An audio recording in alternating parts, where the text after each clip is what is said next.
Lucky Boys Podcast. Yo, check this. Like, Jeremy Lin, right? He was like, he performed better than John Wall, right? Summer League, by the metrics, right? And he was labeled just as fast, right? Yeah. But he was quote unquote deceptively fast. I know.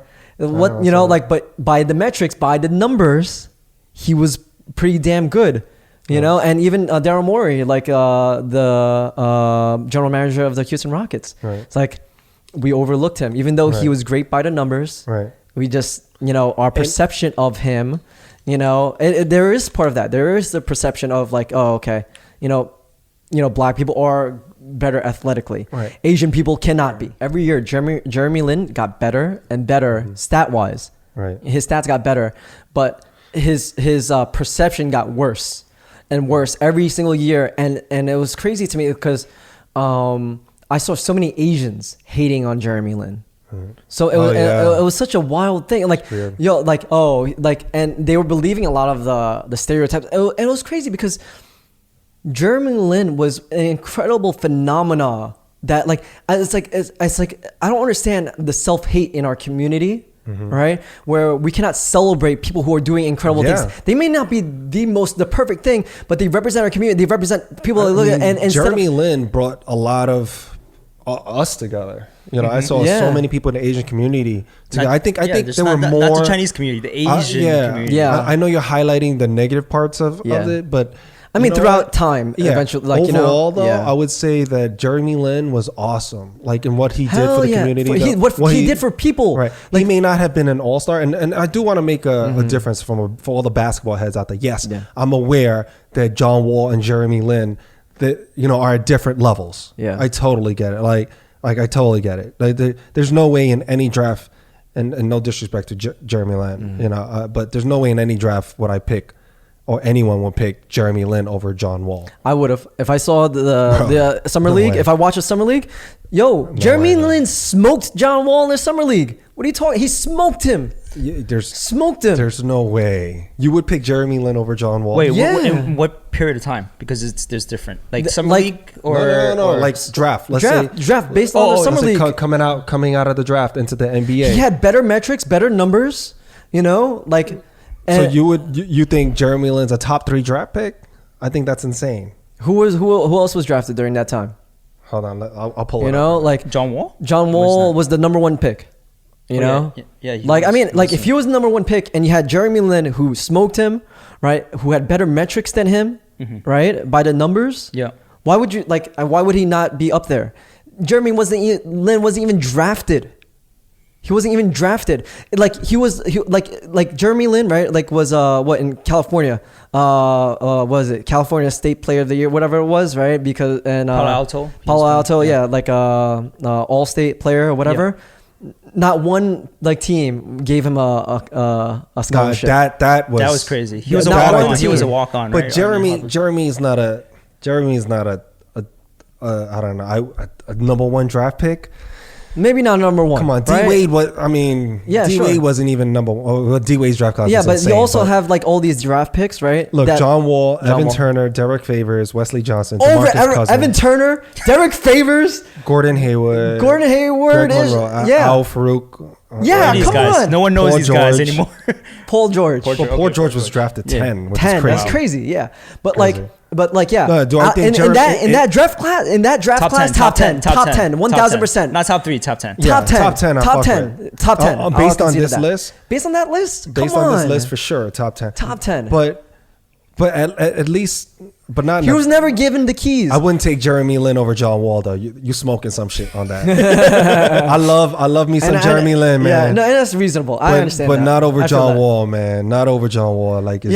John Wall had the opportunity to become. He was developed. He was a franchise player, right? He had all the pieces put around him for him to be able to thrive. Jeremy Lin was afforded nothing. Nothing. Even when he got into the Golden State Warriors, right? He was handcuffed. He was completely handcuffed by and if all those injuries and the Knicks taking consecutive L's didn't happen that year, and they didn't have D'Antoni as a coach. I gotta try something. I gotta try something. Last resort. He was like the last resort. Last resort. Like, I don't know if you remember that time, MSG and Time Warner were in a fight.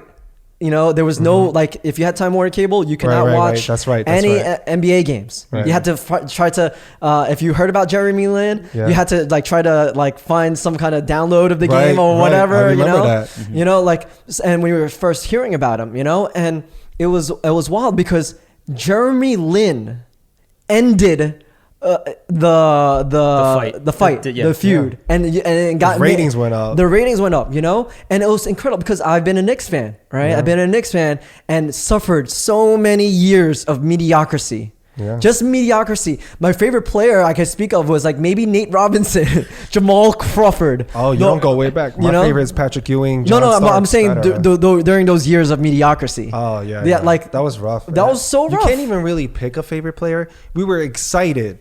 I was excited for Nate Robinson. I was excited. Tiny man who won dunk contest. Like, Stoudemire and Melo came in. I was really stoked. I hated Melo. I hated Melo because we gave up so many assets for Melo.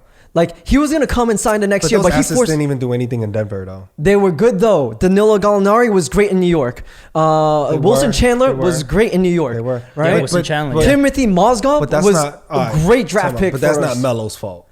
Yes, Melo forced them to trade. I want to trade now because so he can get the Supermax deal. Right, but then I'm saying that's a Knicks fault. That's not. Melo's Knicks have to take. But the Knicks are the ones that offered that trade. Well, because Melo was pressuring. They were building around Melo, right? So they were building. But you have to build around you. You do, but you don't have to give up all those assets. Melo was coming. Melo was coming a few months later. Melo was coming, but because he wanted his Supermax deal, that's why they did a signing trade. Right, but then you wouldn't be the Knicks if you did a smarter trade. Of course, yeah. They need to. They're not gonna let another team out Knicks the Knicks. Mm-hmm. Yeah. So the Knicks, man, I gave up on the Knicks after they let Jeremy Lin go for nothing. You know, they could have signed Jeremy Lin for $3 million a year. Like straight up. Yeah, Jeremy Lin wanted to stay. He wanted to stay. Yeah. Jeremy Lin was New York's son.